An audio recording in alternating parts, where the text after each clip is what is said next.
Howdy, howdy, fellow movie fans, and welcome to this special review of Ready or Not 2. Here I come, brought to you boys, those Davies boys, and the Wisco Movie Watchers Club. Come on in, join the club, give a like, comment, subscribe to the video if you so choose, but let's earn it first, and let's talk about this here movie. Now, as always in these reviews, we are going spoiler free, and let's discuss what we're doing here. So, Ready or Not 2, Here I Come, is one of those odd sequels that I said this at work today. I was talking to a coworker right before I went to the show, and I I remarked that Ready or Not 2, Here I Come is one of those sequels that is completely unnecessary, but I kind of love when those sequels come out because you have no idea what to expect. And that is something I really do appreciate while going to some of these movies. For instance, we just did, myself and my lovely wife, Ab, reviewed Project Hail Mary for you a couple days ago. And that has the backing of a huge book, and it is the successor to an already really successful book and movie in The Martian. So you kind of have some expectations of what Project Hail Mary is going to be like. Ready or Not was, to me, it was a fun entry, I believe, from 2019. It was 2018 or 2019. And I recall because I saw a bunch of posters for it during the Dead September window of film on Chicago bus stops. And it was all like, that's honestly what intrigued me. I'd be taking walks at night and, just so I could kind of clear my head and think about some things. And I would pass by these bus stops that had the Ready or Not poster in them. It was just it was a really fun and unique time to kind of be in Chicago at the time. So, at least for me. And Ready or Not was certainly not the greatest film in the world, but it gave it's a flavor of ice cream. It's similar to John Wick, where, and not saying that the franchise is like John Wick, but it's a flavor of ice cream. You either like the ice cream or you don't. Nothing is different from Ready or Not to Ready or Not 2 in terms of the flavor of ice cream. Sure, we up the ante a little bit more in some way, shape, or form, but for the most part, it's not really getting into new ground outside of the ethos of what their world is. I think the most fascinating part of this is the world building, and that is something that I think is intriguing enough to go see this movie. Of the fare that I've seen for 2026, I cannot argue.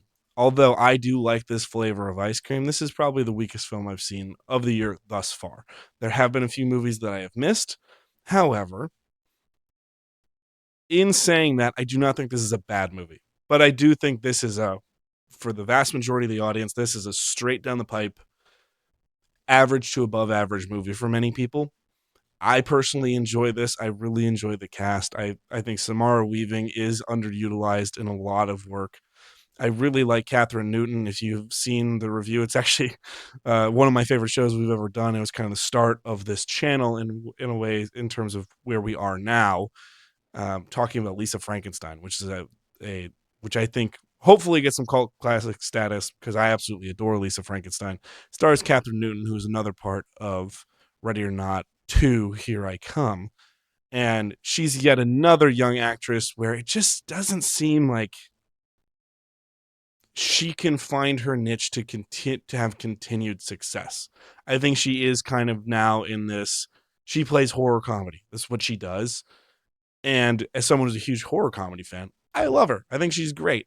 But this is kind of what she does now. However, we have a few standouts that we haven't seen in a while. Sarah Michelle Gellar kind of returns on screen for the first time in a while. Elijah Wood, who also does not work that often, comes to screen here, and he has a really fun character in here that I enjoy. It's a little bit more understated, but it is very fun. So, again, this is not breaking any new ground. If you liked Ready or Not, the first one, or if you've never seen it and you just want, if you are looking for kind of a straightforward movie, because a lot of people now have been saying, especially in my own conversations, like what I mentioned at work today was I brought this up and I was like, oh, hey, I really enjoyed the first one, but it certainly wasn't the greatest movie of all time. And it was fun to just kind of pick and choose through the cast with my coworker and my friend. But the reason I bring that kind of stuff up is this is the flavor of ice cream that you enjoy or you don't enjoy. And um, in that same conversation I had, it was more, do you find the niche of movies that you like? Which is a big thing. So far too often we go into these bigger movies with these huge expectations that they never fulfill, or we feel like they're big, dumb, empty movies. I've had my fair complaints. For instance, not to be too critical of it, but Avatar: Fire and Ash. I don't think it breaks anything new. It doesn't say anything new. It's just to me a big dumb action movie that looks visually beautiful, right? So there's a lot of that fare, or there's movies that are trying to do way too much, or they don't do anything. I don't think Ready or Not 2 fits into that category whatsoever, or any of those categories. I think it is simply trying to entertain you, which sadly is an underrated thing in today's market. And I think there's a lot of fun silliness to this movie that most people can enjoy, especially if you're into horror comedy. The thing that I will say, strong points, I think we have engaging personalities that are fun to watch, and we have a very engaging world that is being built here. It should not be spoilers to anyone. We're dealing with kind of weird, demonic pacts with the devil kind of stuff.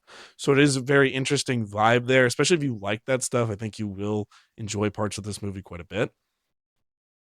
So in that, I think it's really fun and enjoyable if you're into this. If you're not into just kind of more of a straightforward, let's have some fun movie, this ain't for you.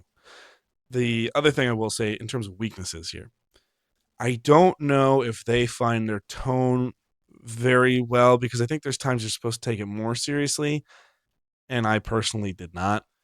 It is certainly something in which I went in and I'm like, okay, this is it. The tone is silly and fun, set in a horror movie. And it's not really a horror movie. There's little jump scares here and there, or things that you get you thinking like, oh, it's kind of off. I don't like that.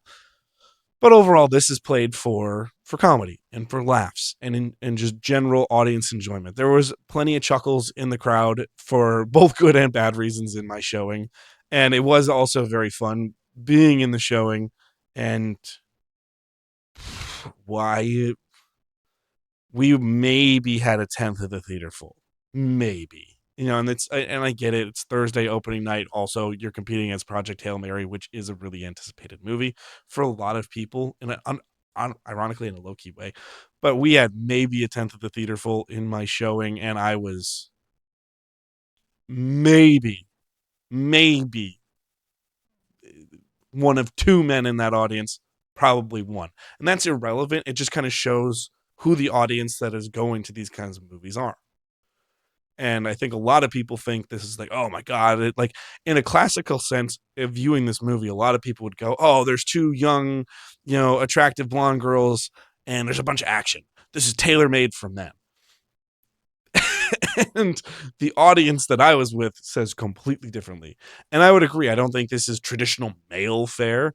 I don't think this is a traditional female fare. I think this is just, hey, if you like this kind of thing, come watch it. If you don't, okay. That's really what I kind of view this movie as. So if you like a little bit darker stuff, if you enjoy the comedic element of action and horror, I think you will enjoy this. I'm not going to blow your mind how good it is, but I think you could enjoy it. If it ain't your cup of tea, or there is some John Wick style action to the point where you're like, guys, how is someone still alive?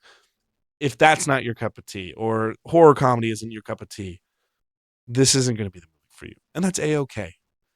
But again, it's the flavor of ice cream. This is one of those classic, it's flavor of ice cream. If you like it, you love that flavor, cool. You'll enjoy your time. If you don't like that flavor, you ain't going to like it. So that is something I would tell you going into Ready or Not 2. Here I come. Also, you just have to say this. God damn, is that a redundant title?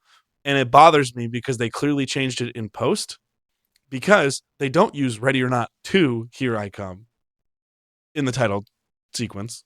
They just say, Ready or Not, Here I Come, which is what the title should be.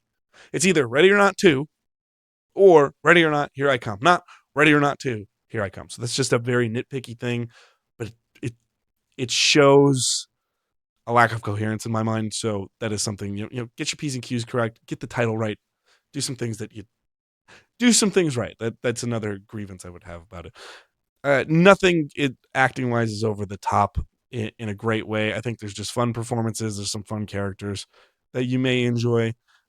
It's a little silly, some of the arguments that our main characters get into, to where it seems kind of childish what they're arguing over. It's supposed to be more heartfelt, but some kind of seems childish. So again, not a perfect movie, but overall, if you like this flavor of ice cream, you'll enjoy it. Otherwise, it's a passable movie for many people. You don't have to go watch it. So that's what I would tell you here, folks. But overall, I did enjoy my time here. It's not the greatest thing in the world. It's certainly not the best I've seen of 2026. I don't even know if it's the best horror themed movie. And by I don't think, I know this isn't the best horror themed movie I've seen in March. March has gotten pretty strong with the horror movies. I would still highly recommend The Bride, Project Hail Mary. If you're going to go spend your money at a theater and you can only go once, pick one of those two. Don't pick this.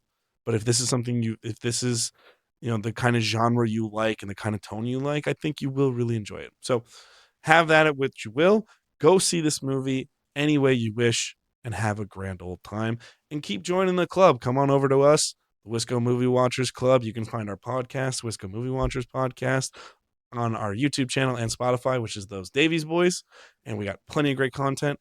So if you did like this, give it a like, a comment, subscribe, and go to our channel and go see some great stuff. The greatest movie franchise tournament, which is we do a movie tournament every March. Come check us out for that. Otherwise, check out our weekly podcast and a bunch of other good stuff as well. But thank you guys so much for joining, watching, learning, listening, wherever you are. It is appreciated. Peace, love, and hugs to you all. Take care of yourselves. Goodbye.